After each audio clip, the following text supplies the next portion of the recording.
Sa bawat ulang bumabagsak, hindi lamang tubig ang umaapaw, kundi ang luha ng bawat pamilyang Pilipino. Marami ang nawalan ng tahanan, kabuhayan at higit sa lahat, ng mga mahal sa buhay. Ang panawagan ng sambayanan ay iisa, naway manaig ang katapatan,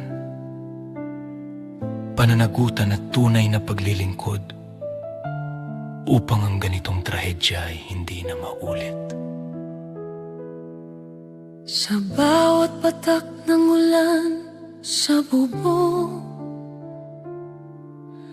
takot ang hatid sa bawat maghapon. Mga anak kayakap ng magulang, habang ang bahay unti-unting sumasaklaw. May mga tahanang inanod ng agos, mga pangarap ay tuluyang natapos. May mga pusong hindi na muling tatawa, dahil sa unos na kumitil ng pag-asa. Mga luha'y umahalo sa tubig baha, mga panalangin ay tila ba nagdurusa. Hanggang kailan kami maghihintay ng kinabukasan ay hindi na matangay? Bakit kami ang laging nagdurusa? Buhay at kabuhayan ay tinatangay ng baha.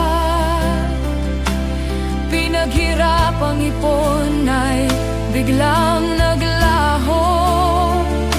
Mga pangarap ay nilamuan ng delubyo. Kung ang bawat proyekto'y naging tapat, kung ang pondo'y napunta sa nararapat talaga, marahil ay mas ligtas ang bawat tahanan, at mas kaunti ang luhang iniiyakan. May mga manggagawang nawalan ng hanap buhay, mga tindahang naiwan sa ilalim ng tubig na mapanglaw, mga magsasakay luhaan sa bukirin, ani nawala sa ihip ng hangin. Bilyong buwis ang pinagpaguran mula sa pawis ng bawat mamamayan. Ang hiling lamang ay tapat na serbisyo, hindi pansariling interes o pang-aabuso.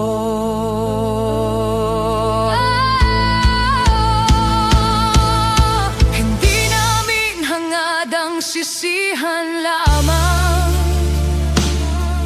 kundi pananagutan at tunay na pagbabago.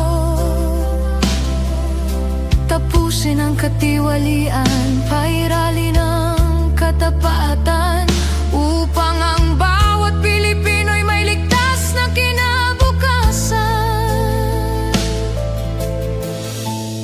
Mula sa puso ng sambayanang Pilipino, kami ay nananawagan sa lahat ng nasa pamahalaan. Gampanan ang inyong tungkulin ng may katapatan, pananagutan at malasakit labanan ng katiwalian.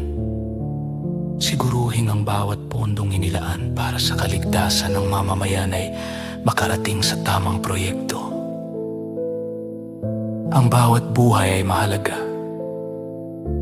Ang bawat pamilya ay nararapat mabuhay ng may pag-asa at seguridad.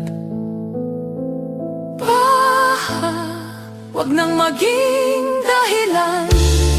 Pagluha ng ating bayan, itigil na ang katiwalian, at unahin ang kapakanan ng mamamayan. Tayo'y bumangon, magkaisa't manindigan sa katotohanan at tapat na paglilingkod, hanggang dumating ang araw na ating minimithi ang Pilipinas ay laya sa takot at katiwalian.